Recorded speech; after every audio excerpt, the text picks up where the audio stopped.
हम एक beautiful mention को देखते हैं। हम एक लड़की को बेड पे लेटे देखते हैं जो हमारी कहानी की हीरोइन है। वो काफ़ी सारी चीज़ें सोच रही थी, जैसे 2 हफ्ते हमेशा से इतने लंबे थे। ये सब कहते हुए वो बेड से उतरती है। तो मैं नींद से उठ नहीं रही। ये नहीं हो सकता। क्या मैं कोमा में हूँ? क्या एक ड्रीम है? कहो कि एक ड्रीम है। और चीखते हुए कहती है, ये रियल नहीं है, ये पॉसिबल नहीं हो सकता। बुक के अंदर एज अ विलन जैसे वो ये सब कह रही होती है, उसे काफ़ी तेज़ पैर में चोट लगता है, जिससे उसका रिएक्शन ये होता है। वहीं उधर लेट जाती है और कहती है, ये रियल था, डेफिनेटली मुझे महसूस हुआ। हमेशा ये छोटी उंगली ही क्यों? इससे हमें पता चलता है उसको इस नावल में आए हुए 2 हफ्ते हो चुके हैं और अभी भी वो कंफ्यूज है कि वो विलन क्यों है। वो उठ के बाहर जाती है और सोचती है, मुझे यकीन नहीं आ रहा, इसमें से कुछ पॉसिबल भी है। बाहर तो कुछ भी अजीब नहीं लगता। मैं एक ब्यूटीफुल प्लेस पे और गॉर्जियस मैंशन में हूँ। वो उदास होते हुए कहती है, फिर भी मैं इन सबको एंजॉय नहीं कर सकती क्योंकि यहाँ मैं इस दुनिया में मरने वाली हूँ। वो कहती है, इस कहानी में मेरा नाम लूसिया ऑरेलियस है। अगर मैंने गलत बोला हो तो स्क्रीन पे आ जाएगा, देख लेना। हाँ, तो कहती है, मैं विलन हूँ। विलन जो हर कुछ हारती है, अपने प्यार से, अपनी डिग्निटी और एंड में अपनी लाइफ। लूसिया एक फोटो के पास खड़ी रहती है। वो काफ़ी ज़्यादा परेशान होती है सारी चीज़ें सोच के। वो चीख के कहती है, मैं 21 सेंचुरी की लड़की हूँ, मैं हमेशा से सिंगल रही हूँ।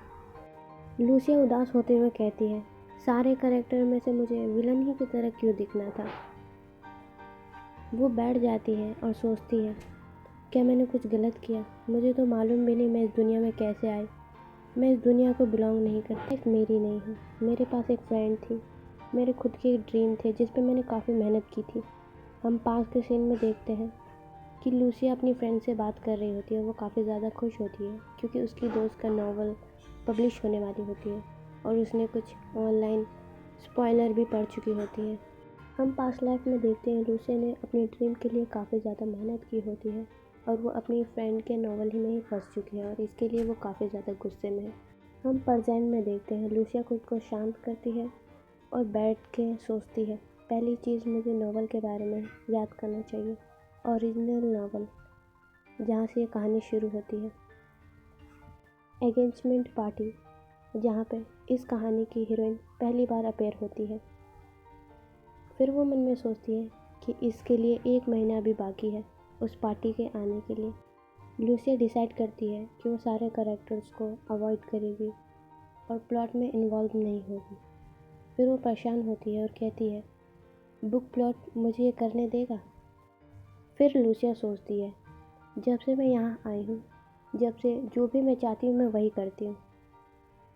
प्रीटी श्योर एंगेजमेंट पार्टी से पहले मेरे से इस कहानी को कोई लेना देना नहीं है। फिर लूसिया कहती है, चलो देखते हैं मैं कितने कैरेक्टर्स को जानती हूँ। फिर वो पछताती है और कहती है, मुझे पहले ये बुक पढ़ लेनी चाहिए थी जब मैंने इसका स्पॉइलर पढ़ा था। एक नाइट जो लूसिया को मारता है, स्टेप ब्रदर जो उसको हेट करते हैं, और एंड में क्राउन प्रिंस उसका फियांसे। वो खुश होती है और कहती है, बस इतना ही, 4 लोग, ये ज़्यादा हार्ड नहीं होगा अवॉइड करने में। फिर लूसिया को याद आता है स्टेप ब्रदर जिसके साथ वो अभी रह रही है, क्राउन प्रिंस जो लूसिया का फियांसे है। ऐसा नहीं है कि वो उसको अवॉइड कर सकती है।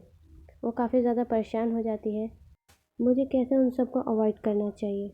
वो अपना सर टेबल पे मारती है और कहती है, ये सब काम नहीं करने वाला, मुझे दूसरा रास्ता चुनना पड़ेगा। हम सुबह का सीन देखते हैं जहाँ पे लूसिया तैयार हो रही होती है। यहाँ से हमें पता चलता है कि लूसिया क्राउन प्रिंस से मिलने जा रही है और उनकी मेड काफ़ी ज़्यादा परेशान है क्योंकि लूसिया काफ़ी दिन से बीमार थी। लूसिया कहती है, मैं ठीक हूँ। मेड कहती है, मुझे मालूम है आप बहुत ज़्यादा बेताब है क्राउन प्रिंस से मिलने के लिए क्योंकि आपकी एंगेजमेंट आने ही वाली है और मैं श्योर हूँ कि आपके पास बहुत सारी चीज़ें होंगी आपस में डिस्कस करने के लिए। ये सुन के लूसिया को अच्छा नहीं लगता। वो थोड़ा घबराती है और सोचती है, आज का दिन मेरा प्लान शुरू होता है। उसका प्लान ये था कि वो क्राउन प्रिंस के पास जाएगी और एंगेजमेंट जो उनका हो रखा है वो तोड़ देगी। अगर इस कहानी की मैं शॉर्ट रिव्यू दूँ तो हमारी हीरोइन एक नावल में फंस चुकी है एज अ विलन और क्राउन प्रिंस के साथ वो एंगेज्ड है। कहानी जब बदल जाती है जब क्राउन प्रिंस इस कहानी की हीरोइन से पार्टी में मिलते ही प्यार पे पड़ जाते हैं और लूसिया विलन बन जाती है। लेकिन अब हमारी हीरोइन कहानी को बदल कर खुद को बचाना चाहती है। अब देखते हैं आगे क्या होता है। Thank you for watching. Sorry for background noise, क्योंकि यहाँ पे काफ़ी सारे बच्चे रहते हैं इसलिए। और ये काफ़ी छोटी वीडियो है क्योंकि ये मेरी फर्स्ट वीडियो है। ओके गाइस, कमेंट करके बताना कैसी है।